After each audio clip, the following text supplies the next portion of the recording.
अगर एक गरीब महिला किसी यूनिवर्सिटी में एम्प्लॉय कोने में नमाज भी पढ़ ले तो वो तो गलत है, लेकिन एयरपोर्ट पे और हवाई जहाज में गरबा होगा, ये नया भारत है, वो ठीक है। आरएसएस जो अपना आज तक रजिस्ट्रेशन नहीं कर पाई, 52 साल तक तिरंगा नहीं फैलाया, वो विश्व का सबसे महान संस्थान है।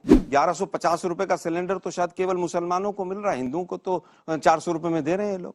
हिंदुओं को लाइन लगा के नौकरियां दे रहे हैं, मुसलमानों को नहीं दे रहे। मुझे लगता है आरएसएस ने स्वयं ही कह दिया कि मोदी जी का चेहरा और हिंदुत्व का कार्ड अगले चुनाव में नहीं चलेगा। अब हिंदुत्व की वजह से 24 और 14 और 19 और कब क्या हुआ मुझे नहीं मालूम है, लेकिन अब जितनी काट की हांडी चढ़नी थी चढ़ चुकी। नर्मदा आरती करना तो सवालों के घेरे में, और नर्मदा के किनारे लाखों पेड़ों का गबन करना वो हिंदुत्व का हिस्सा है। महाकाल की मूर्तियां 800 करोड़ की प्लास्टिक की चाइना से बनवा कर लाकर वहां स्थापित करना और हवा में उड़ जाना, ये तो प्रखंड प्रचंड हिंदुत्व है। धर्मांतरण की बात है कि बीजेपी आंकड़ा दे कि जबरन धर्मांतरण कब हुआ और क्या उसका डाटा था और किस बेस पर कानून लाए।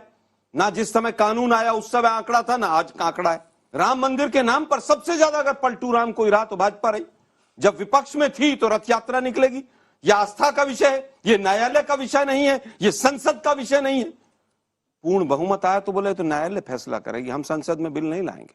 सबसे ज्यादा अगर किसी ने यू टर्न लिया तो वो प्रभु राम के ऊपर लिया गया। धारा 370 से तो जम्मू कश्मीर जुड़ा हुआ है। धारा 370 आज भी हिंदुस्तान के संविधान का हिस्सा है। उस तरह के 36 चेंज पहले हुए, तमाम फैसले लिए गए, लेकिन धारा 370 के नाम पर हटा दी। अरे भाई 17 केस सुप्रीम कोर्ट में चल रहे हैं धारा 370 और 35A को हटाने के। अगर वो हट गई तो फिर वो केस क्यों चल रहे हैं? सुप्रीम कोर्ट समय क्यों नहीं दे रहा है? उन केसों को खत्म क्यों नहीं करते हैं? यूनिफॉर्म सिविल कोड की इन्होंने बात की। 2018 में इन्होंने इला कमीशन बनाया था, लॉ मिनिस्ट्री ने, उसने रिपोर्ट दी अपनी कि हिंदुस्तान को यूनिफॉर्म सिविल कोड नहीं चाहिए। अब फिर चुनाव आ गए, 18 के बाद 19 था और अब 23 है, 24 में फिर चुनाव है। अब फिर एक लॉ कमीशन बना दिया है, 4 बीजेपी के लोग उसमें घुसा के अब वो सबसे राय लेंगे और राय के बाद कहेंगे कि साहब इसमें और राय लेंगे, फिर एक पैनल बन जाएगा जब तक चुनाव निकल जाएगा। क्या आप लोग सब मणिपुर में नहीं देख रहे हैं पिछले 1 महीने से क्या हो रहा है?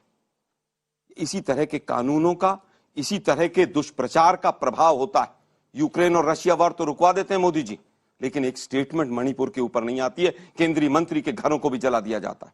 सीए और एनआरसी का जनाजा भी बड़े जोर से निकला था, तिवारी जी पूरे देश को डिस्टर्ब करके रख दिया था। दिल्ली में चुनाव था, वो भी लागू होगा। शाहीन बाग से इतने जोर से बटन दबाइए कि वोट पड़े। ये देश के गृह मंत्री कह रहे थे, देश के प्रधानमंत्री कहते हैं कपड़ों से दंगाइयों को पहचान लेता हूं। देश के गृह मंत्री कहते हैं कांग्रेस की सरकार अगर आएगी कर्नाटक में तो दंगे हो जाएंगे। फिर कहते हैं धर्म का यूज नहीं करते आप नहीं करते तो कौन करता है?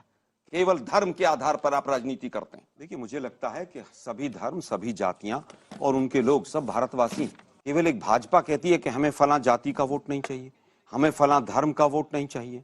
गोली मारो, रामजादे और दूसरा शब्द इस्तेमाल होता है। 80-20 की राजधानी संवैधानिक पदों पर लोग बैठे करते हैं। यही कारण है कि देश के अंदर अशांति बढ़ी। आपने सोशल फैब्रिक को चकनाचूर किया है और उसका एक बहुत ही जीता जागता उदाहरण है मणिपुर। मणिपुर में जो आज हालात हैं, प्रधानमंत्री का एक बयान नहीं आया। एक राज्य पूरी तरह से जल रहा है, लाखों लोग बेघर हैं और भाजपा मूल जड़ है वहां पर। भाजपा के लोगों ने वहां हथियार सप्लाई किए हैं। मैं ऑन रिकॉर्ड आज तक पे कह के जा रहा हूं, ये दंगे भड़काए जा रहे हैं। एक सरकार मदद करती है, जिस राज्य में जाते हैं वहां उस राज्य में टेररिस्ट ऑर्गेनाइजेशंस के साथ मिल जाते हैं। आप डिवाइड एंड रूल करते हैं। नॉर्थ ईस्ट का भट्टा बैठा दिया है। एडवर्टीजमेंट से, प्रचार से और भाषण से और टेलीप्रॉम्प्टर से देश नहीं चलता है। तुम्हारे जैसे लोग इस देश के लिए श्राप है। लंबे वक्त तक हिंदू जो धर्म थे या फिर रीत त्योहार थे, ईमानदारी से आलोक जी, दफ्तरों में अन्य पार्टियों के उसको मनाने से तो परहेज किया जाता था। इतना घुमा फिरा के क्यों पूछ रहे हैं? सीधा बताइए ना, आज तक आज 10 जनपद में कभी मनाया कोई त्योहार क्या? अगर एक गरीब महिला किसी यूनिवर्सिटी में एम्प्लॉय कोने में नमाज भी पढ़ ले तो वो तो गलत है, लेकिन एयरपोर्ट पे और हवाई जहाज में गरबा होगा, ये नया भारत है, वो ठीक है। अरे भाई, संविधान को तो मानिए आप।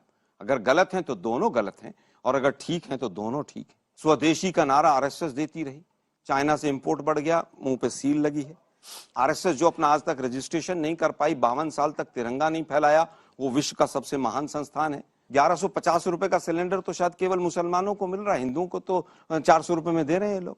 हिंदुओं को लाइन लगा के नौकरियां दे रहे हैं, मुसलमानों को नहीं दे रहे। क्या हिंदू मुसलमान गंगा नमामि गंगे की बात करते हैं, कितने घोटाले हुए, सर्वे ऑफ इंडिया का सर्वे तक नहीं करवा पाए अभी तक, और वो भूल गए इलाहाबाद के तट पर गंगा के किनारे जब लाखों लाशें हिंदुओं की थी या मुसलमान की, किसी को पता था? वो अंतिम संस्कार का मौका नहीं मिला।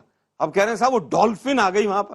चीते भी आए थे थोड़े दिन पहले, 5 दिन तक पूरे हिंदुस्तान में चीते ही चीते दौड़ रहे थे। कई एंकर तो चीते की ड्रेस पहन के चीते दौड़ा रहे थे। अंजना जी आपकी नहीं कह रहा हूं मैं। डॉल्फिन आ गई तो गंगा साफ हो गई, और चीते आ गए तो वाइल्ड लाइफ आगे हो गई।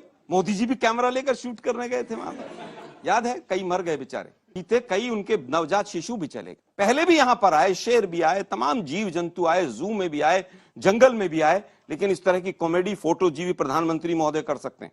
सोमनाथ के मंदिर का जीर्णोद्धार अगर किसी ने किया तो पंडित जवाहरलाल नेहरू ने किया, और पूरी तरह से हिंदू रीति रिवाज के अनुसार किया। 6 साल तक अटल बिहारी वाजपेयी जी प्रधानमंत्री रहे, वो शायद हिंदू विरोधी थे, वो सेंगोल को भूल गए। 9 साल तक मोदी जी रहे, म्यूजियम पे शायद ताला लगा था, उसकी चाबी नहीं मिल रही थी, चाबी मिली तो सेंगोल निकला।